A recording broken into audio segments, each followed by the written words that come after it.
Айдахов, спортен клуб по конен спорт Варна. Очакваме последната състезателка в паркура прескачане на препятствия за височина на препятствията 100 см по хронометър. Радостина Костадинова с кобила лимузина.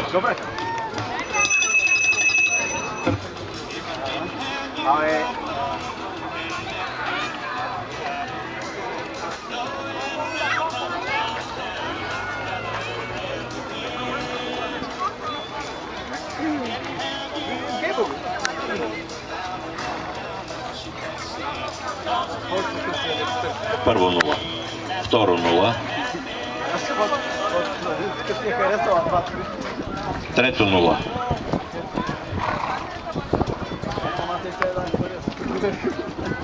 четвърто 0,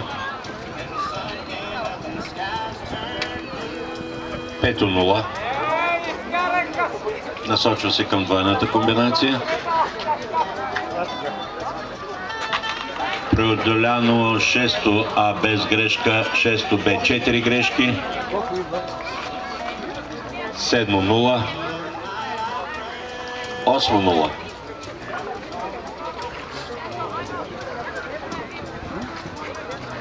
9-то 0, 10-то 4 грешки,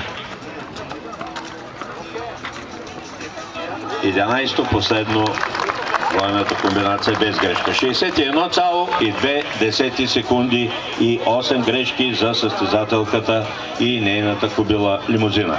Уважаеми дами и господа, след минута 2 ще ви съобщим и